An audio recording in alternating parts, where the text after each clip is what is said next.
قل هذه سبيلي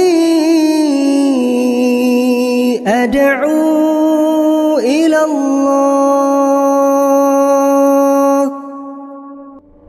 Setelah Anda salam dari sholat 5 waktu, ya, tentu setelah Anda memberikan hak-hak sholat tersebut dari kehusyuannya, ya, tumaknina, ketenangan, ya, konsentrasi supaya Anda menerima pahala maksimal. Dan ingat, pesannya penting di sini, selalu berpikir teman-teman sekalian, kalau sholat yang sedang kita kerjakan, kita yang membutuhkannya.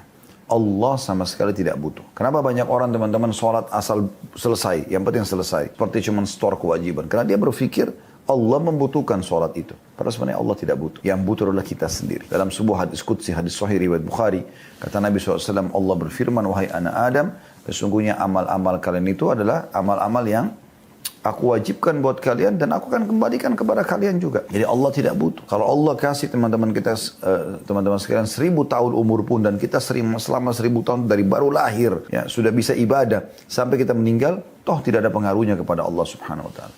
Allah tidak butuh, yang butuh kita. Maka fahami, setiap kali Anda sholat, Anda puasa, Anda baca Quran, Anda berzikir, Anda berdoa, Anda silaturahim keluarga, Anda bersedekah, semua itu kita yang butuh. Tanamkan dalam diri kita. Sehingga kita tidak pernah mau putus asa dan tidak pernah mau bermalas-malasan dalam, ya, mengerjakan perintah-perintah Allah Subhanahu Wa Taala. Karena memang itu penting sekali. Manfaatnya buat kita sendiri. Untuk penyelamatan diri kita di akhirat nanti dari api neraka dan supaya kita bisa masuk ke dalam surga Allah Subhanahu Wa Taala. Nah, di antara hal yang disunnahkan sekali adalah zikir selepas salam. Jangan buru-buru berdiri. Kata Nabi SAW, kalau seseorang selesai salam sholatnya, selama dia tidak berdiri dari musallahnya, tempat dia salam tadi, tidak berbicara dengan orang di sebelahnya, tidak membatalkan wudhunya, ini beberapa riwayat kita gabungkan, maka malaikat di atas kepalanya akan mengatakan, ya Allah ampuni dia, ya Allah rahmati dia. Terus saja dibaca ini, ya, sampai dia melakukan poin-poin ini. Dalam beberapa riwayat lebih banyak disebutkan berdiri dari tempat musola dan membatalkan wudhu. Ini berarti menandakan kita dianjurkan untuk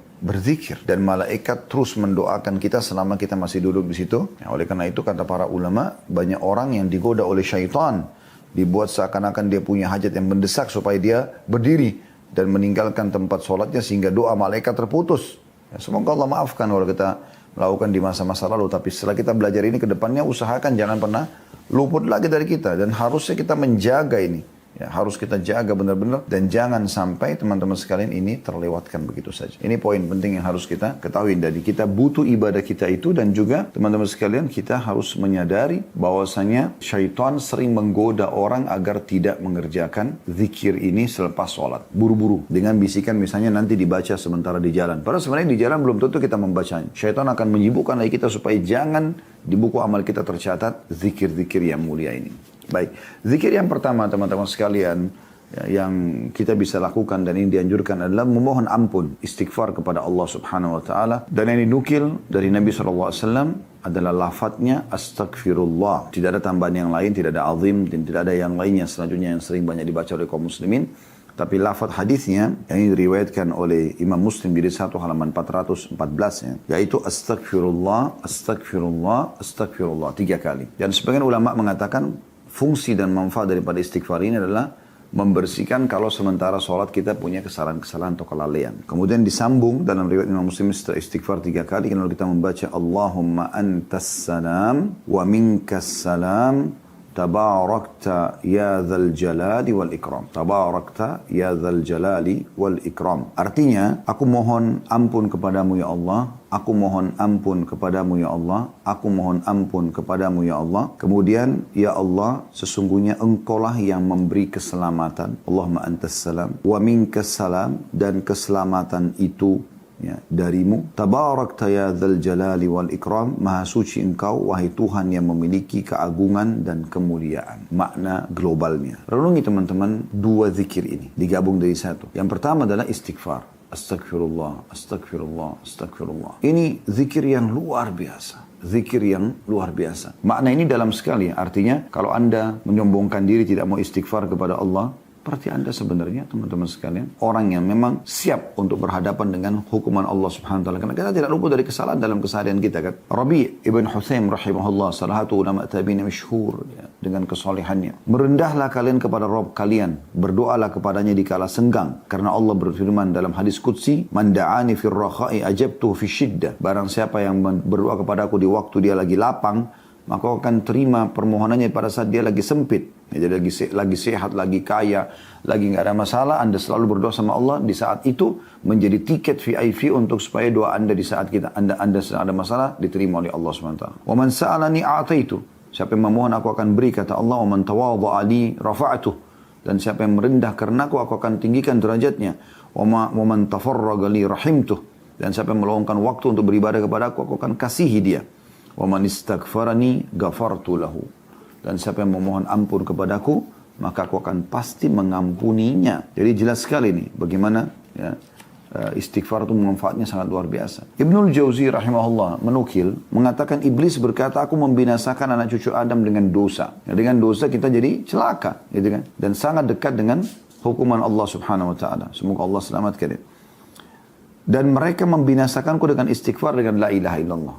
Jadi iblis ya, mencelakakan manusia dengan dosa, baik dosa kecil atau dosa besar. Tapi kata iblis, dan mereka membinasakanku, justru menyerangku balik dan bisa menyelamatkan diri mereka dengan istighfar dan la ilaha illallah. Karena biar sebesar apapun dosa yang kita lakukan, dengan istighfar kita akan dimaafkan. Manakala aku melihat hal itu pada mereka, aku tanamkan hawa nafsu pada mereka, di mana mereka berbuat dosa tapi tidak beristighfar, karena mereka mengira diri mereka telah berbuat baik atau masih dalam koridor berbuat baik. Oleh itu teman-teman sekalian, kalau ada ruang berbuat dosa, biasanya syaitan bisikin ke dia itu, kau kan sudah terlanjur buat dosa, udahlah buat aja nanti sekalian istighfarnya. Atau bisikannya, ya udah nggak masalah, berbuat dosa saja, toh kau juga sudah terlanjur najis, sudah kotor, nggak mungkin lah kau dimaafkan. Nah seperti itu bisikan-bisikan yang tidak masuk akal. Padahal sebenarnya orang kalau berbuat salah dalam syariat Allah SWT harus segera memohon ampun. Bayangkan teman-teman, jangan kita buat salah. Kita sedang sholat saja. Begitu salam yang pertama, istighfar dulu. Padahal kita habis ibadah.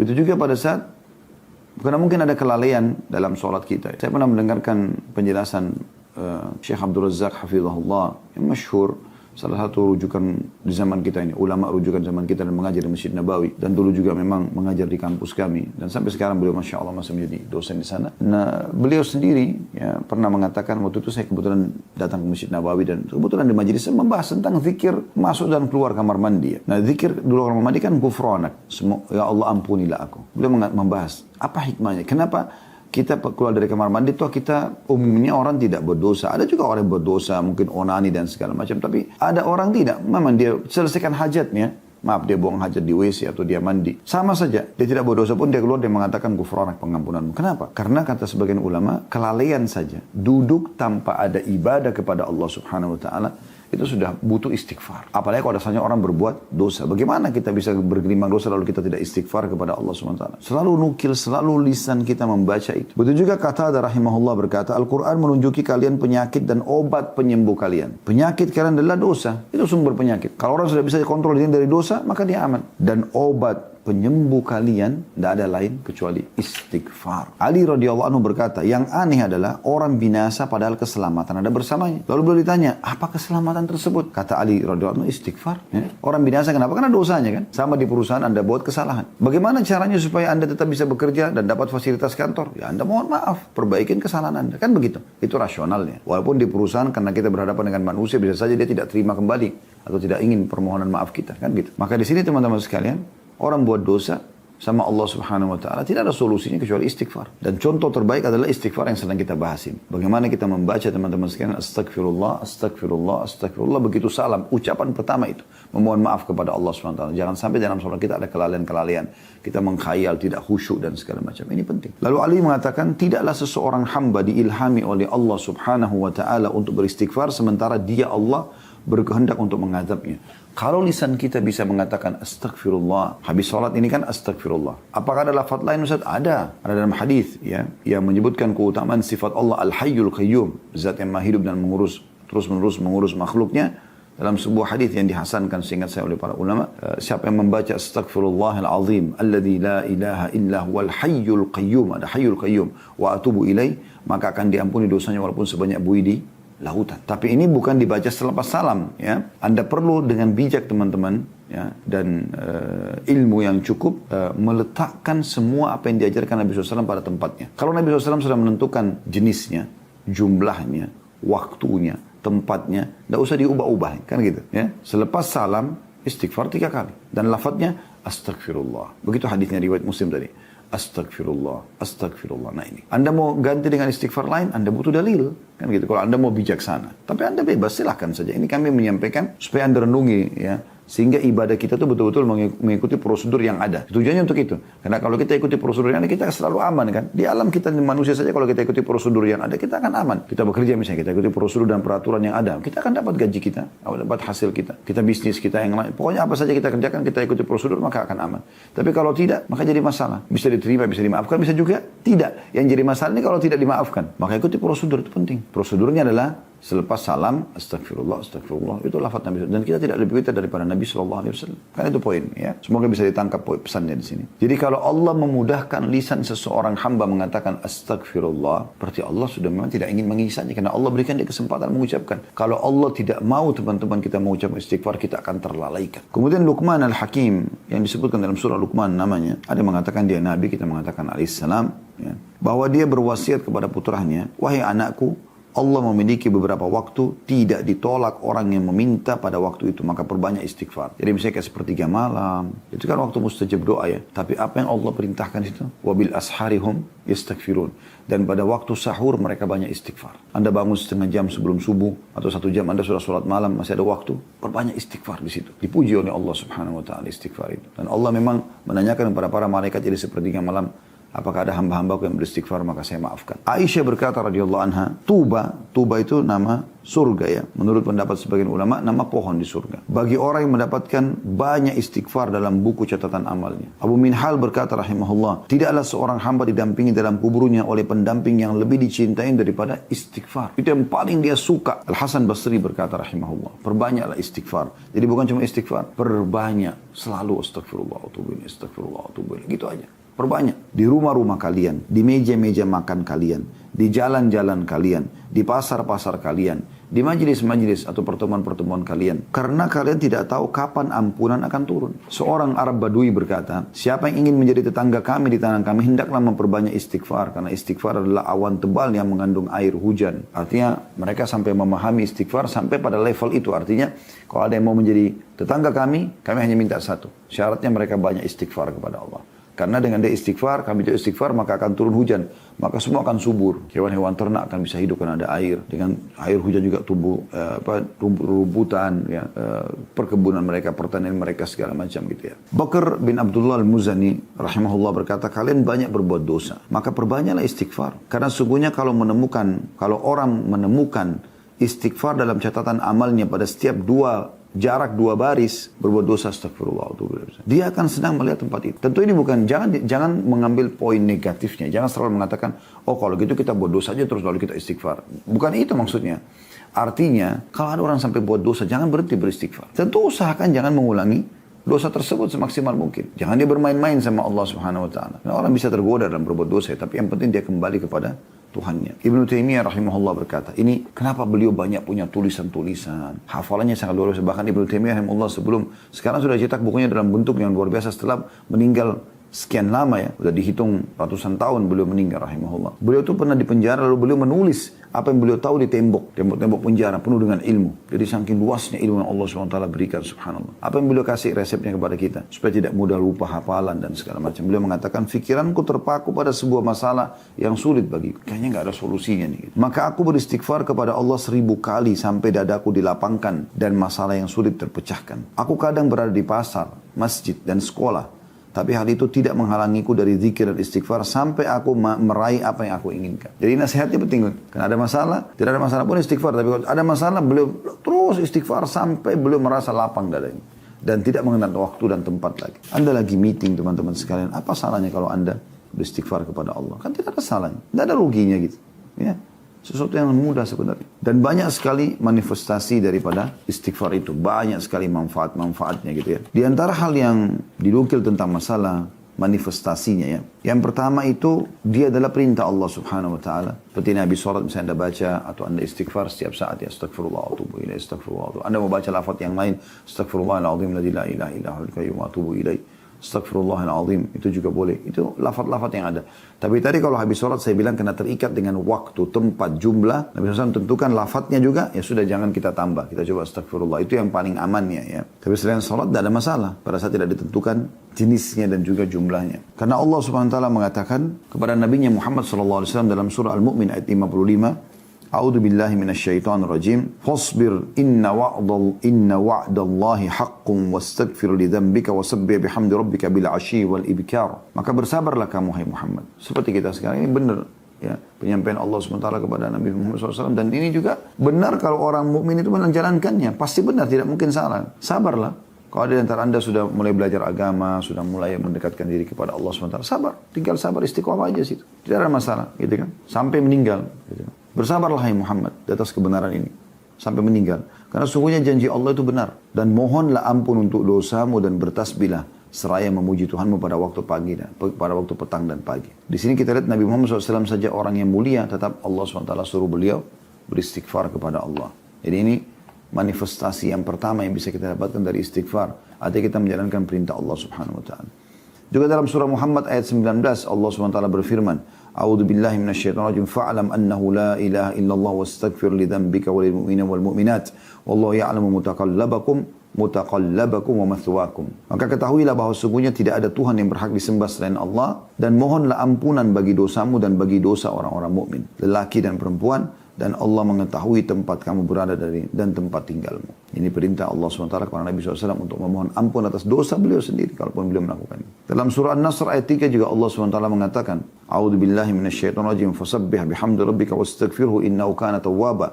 Bertasbihlah dan memuji Rabbmu dan mohonlah ampun kepadanya, sesungguhnya Dia Maha penerima taubat. Dan dalam surah An-Nisa 106 Allah SWT berfirman, wastaghfirillah innallaha kana ghafurur rahim.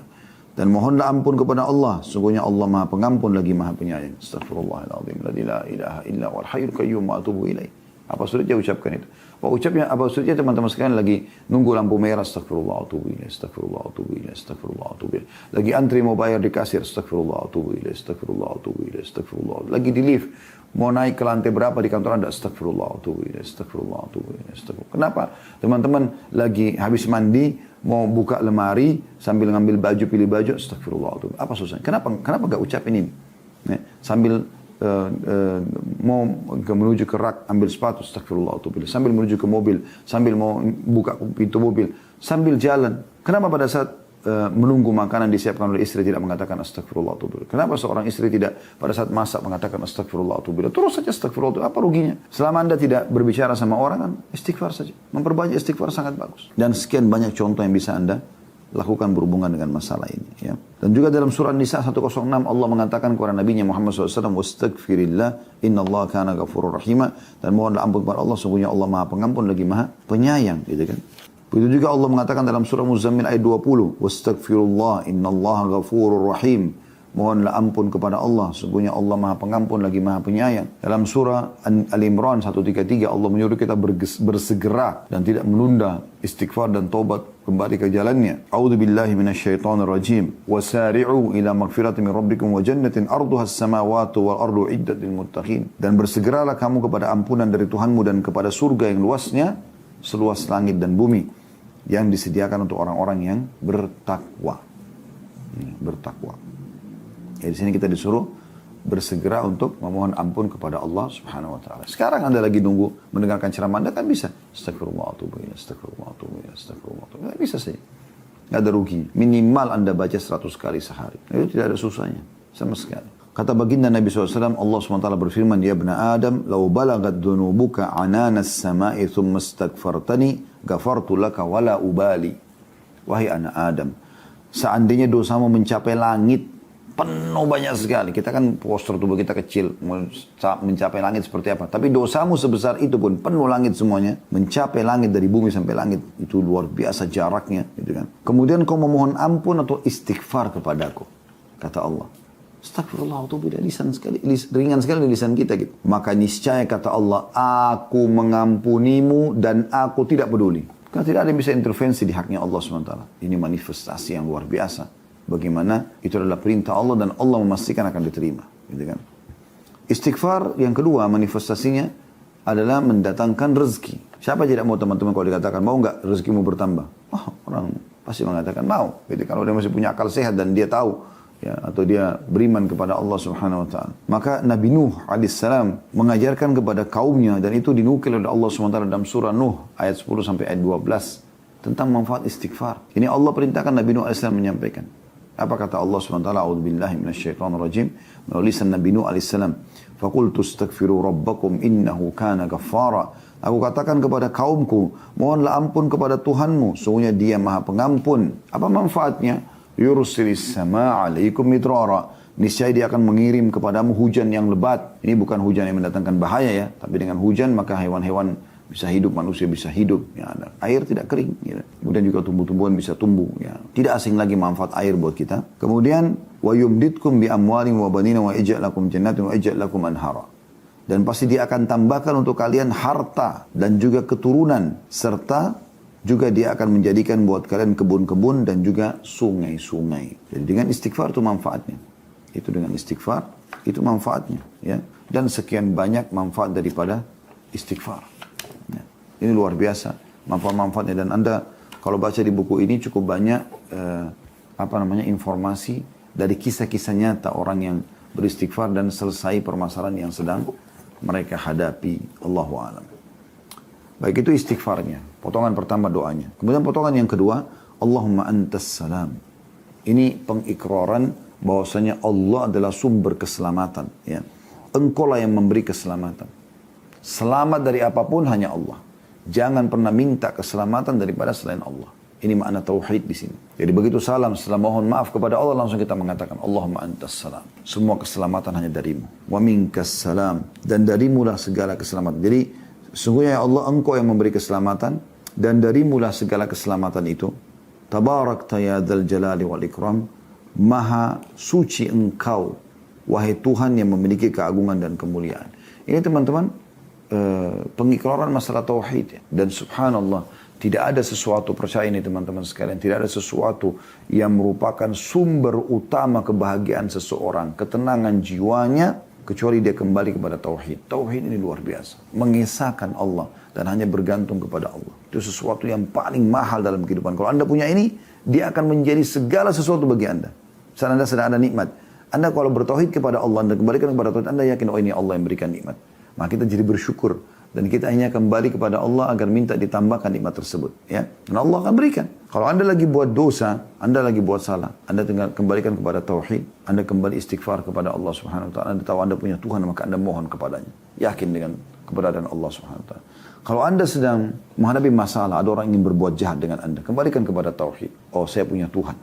Selama saya tidak salah, Allah akan jaga saya. Sedangkan orang salah saja Allah masih bisa tutupin kesalahannya. Apalagi orang tidak buat salah. Kenapa harus takut kepada makhluk? Jangan pernah takut dan bergantung kecuali kepada Allah Subhanahu wa taala. Nah, itu maknanya luar biasa. Dan tidak ada teman-teman sesuatu yang diinginkan seseorang daripada keselamatan. Selamat dari segala macam mara bahaya atau hal yang dia tidak senangi. Ini sesuatu yang sangat mahal gitu kan. Makanya kalau ada orang dia kaya raya misalnya, tapi dia diuji sama Allah dengan penyakit, maka dia akan keluarkan seluruh hartanya hanya untuk supaya selamat dari penyakit itu. Kan gitu. Dia gak peduli lagi dengan hartanya, gak peduli lagi dengan ya resikonya, yang penting dia bisa sembuh. Bisa selamat dari situ. Kalau ada orang naik pesawat, pesawatnya akan jatuh. Kemudian ini perumpamaan saja. Lalu ada pesawat lain yang datang akan membantu. Anda pernah lihat ada pesawat yang mengisi bahan bakar di atas? Ya, saya pernah lihat cuplikan itu ada. Ini contoh saja. Saya ada pesawat mau jatuh nih. Terus kemudian ada pertolongan datang, gitu kan. Kapal itu sudah jatuh di laut, agar ada pertolongan datang. Tapi pertolongan ini umumnya kan terjadi gratis ya. Tapi kalau misalnya ada orang mengatakan, saya akan selamatkan ya, dengan kapal laut saya ini, tapi harus bayar. Walaupun harus utang dulu, mungkin orang akan bayar dengan seluruh harta yang dia miliki. Yang penting dia selamat. Jadi yang penting orang selamat. Keselamatan itu mahal sekali.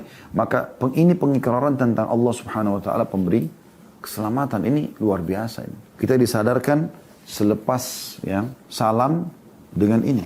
supaya kita memohon ampun kepada Allah Subhanahu wa taala, supaya juga kita mengembalikan kalau Allah segala sesuatunya. Allah segala sesuatunya. Ya, ini doa yang kita baca selepas salam, dan insya Allah sampai sini bahasan kita teman-teman sekalian. Kita akan lanjutkan nanti